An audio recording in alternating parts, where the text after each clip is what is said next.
Thursday practice. Didn't get a lot time to practice this week. It was more maintaining, just trying to get our things together. But it was a tough 5-day weeks. But good, solid, and hopefully we'll come out and play well Saturday and keep getting better as we go. Like I say, we're a work in progress. We have some things we do well, some things we got to keep getting better at, and all good teams, just keep improving every week. Hopefully we'll do that this week and get ready to play. But got to play a good Charleston Southern team, be ready on Saturday. Our early game, 12:30. We got to rock and roll early. Questions? What's Kareem R's status? He's out. He'll be out. Hopefully we'll get him back Monday is what we're thinking, possibly. How's DeAndre with the ankle? I know bothering DeAndre with the ankle. He was limping a little bit. He's fine. Okay. How about Dalvin with his ankle? Fine. Tell us about the quick turnaround. What changes this week? Oh Lord, that's tough. I'm gonna tell you what. And I say this: you shouldn't do this to college kids. To get in that and make those late night games like that and turn around 5 days later with school and all the things that got to go, recovery, sleep, rest, mind. That's hard on these kids now. I mean, it really is. And you can't push them too hard. Like I say, this week is more of a. It's hard to get better in practice when you can't practice. You have your Monday, Thursday practices and all you can get, and you're more worried about trying to get those guys back from rest and things like that. And that's a shame. You lose a whole week of practice for something like that. But that's it. We got to play. It's not that it's going to affect us playing Saturday, but I'm just saying in the long run, you always like to take those weeks of trying to get better every week. We've seen Cook catch a lot of passes out of the backfield this game. What's your excitement about that? Well, I mean, you got to get him ball. People are going to stack the box. They're going to do different things. And he is a very good route runner. He's got very good hands. He's very multidimensional. So we try to find ways to create matchups, and that's he gets it ball in space. That's less beating he has to take, and he's a complete player that way. So we just try to give as many touches in different ways as we can. Did Patrick run the ball like you? Yes, he did. I was extremely pleased with him. I tell you, he took a flare passer one time. About 4 or 5 yards later, was up and hit bound. He's starting to really run like I think he's capable of running. And but saying all that, I mean, hopefully we'll get Vickers and Ryan Green and some of those guys in the game. They've been having good camps too. But I was very pleased with Jaquez's size, and he used it with and blocked. And I thought he played a very, very solid football game. Jimbo, with the stadium getting this big reveal on Saturday, how big is this for the program moving forward? Well, I think it's great. I mean, it just shows you progress, and progress is a good thing. And that obviously we're having success. We wouldn't be able to do those things, and trying to make this experience for the fans that much better when they get to come to Doak Campbell. Mm-hmm. When Stan took the job here a couple of years ago, he made facilities a part of his big, plan to help this program move forward and be one of the best in the country. We always have, and that's what we've been doing with. We took an indoor facility. We took a thing. We had this already in plans to have the locker rooms done. We had the dorms we had to get done. There's a lot of plans in facilities is the key. I've said that the whole time, and that's something we at Florida State are going to do. When these things come to fruition, how easy is it now for you guys to recruit? Well, it is, but it goes back with winning. You ain't going to have these things if you're not winning, and you're having success in your programs to be able to pay for them. So we got to do that. But if you want to keep up with the Joneses and you want to get good players, you got to be able to do it. Jimbo, when Derek went out, Nick Patty went in. Some of the other guys that on scholarship, like were they not available, like Purifoy or Shamar Cody Lane? Shamar's ineligible. Okay. He's academic ineligible. He's not able to play. And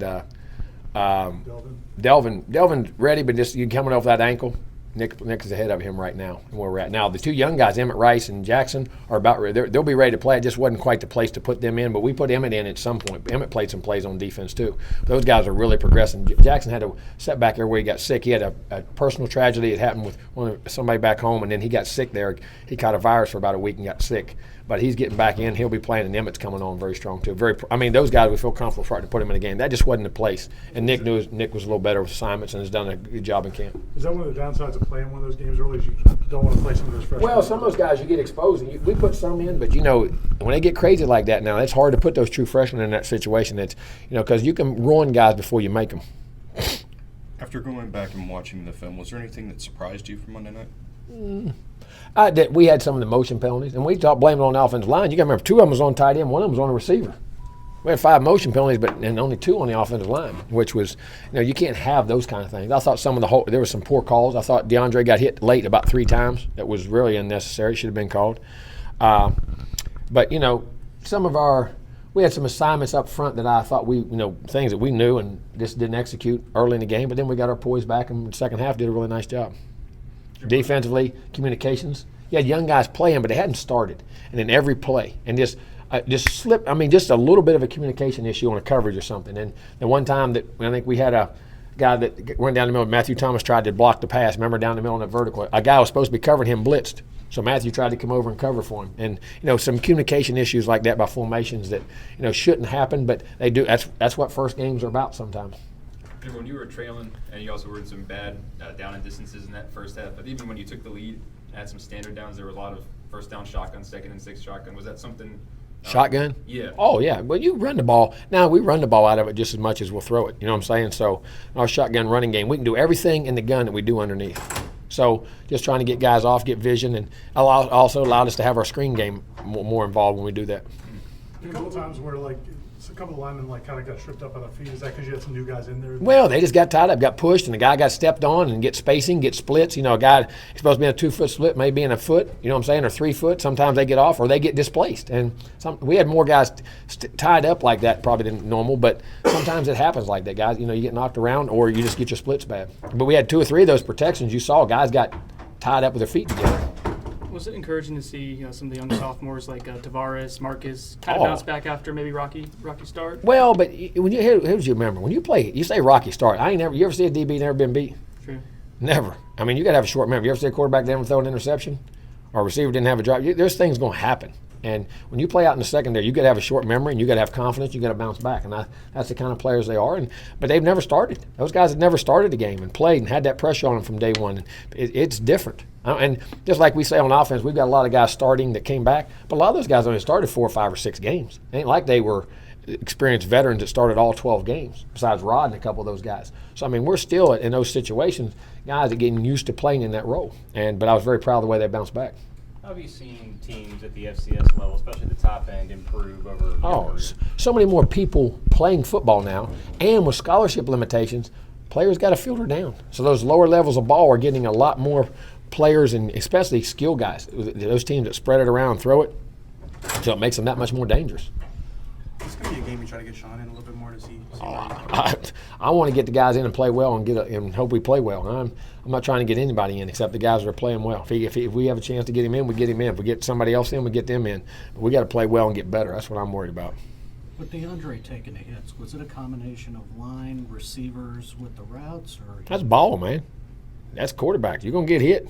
You're going to stand there against good people and throw the ball 52 times, you're going to get rocked. That's what I said. A couple times we got tripped. 2 or 3 of those big hits was when linemen tripped up on each other, had some missed things, and he probably took 3 good shots. 2 or 3 of the shots were illegal. I said 2 or 3 of them are definite late hits and should have been flagged, and he shouldn't have been touched. Now there's 2 or 3. Rod tripped on the touchdown play. He got tripped by the left guard. There was another one. Our right guard got tripped on a center that we had some pressure. A couple guys got beat. You think those hits kind of settle him in, though? Because it seemed like he was. They better. Sometimes they do. A lot of guys do. I mean, playing quarterback is standing in there taking shots. It's the most physical position on the field. People joke about that. Name me a position, you stand there and let guys run at you and you get hit. And you got to stand there and deliver footballs. That's what good ones do. And that's part of the position. And hopefully we need to protect him better. And that he'll learn in time, even maybe get rid of the ball quicker, make progressions quicker, get out, understand. And that's all part of the learning curve. But, guys, there's going to be part of getting hit. That's the nature of the beast. Jim, it seemed like a lot of guys on both sides of the ball for FSU and Ole Miss lost their footing in the open field. Was the field? Our guys said that the field was slick. They did say that, the new turf, and Dalvin stumbled 2 or 3 times. Even I asked DeAndre after, he said it was just you never felt totally comfortable sticking your foot in the ground. You know what I'm saying? And like I say, on both sides. So I don't know. I mean, it was a great field we felt, but just might have been slick. I don't know. Maybe I tried might need some different shoes or something. But we have all of them. But guys said they did feel a little at times uncomfortable in it. Jimbo, now since your players have gotten their feet wet, have you seen a different level of maturity in your players? No, not yet. I want more. That's what I told them about practice today. They were okay, but we need to learn to practice at a different level. We need to crank it up and get better in practice. I mean, they're doing okay, and they're trying to push, but we'll get them there. All right, we good? Injury report. No. Oh, yeah, I don't have it in my pocket. Is that it?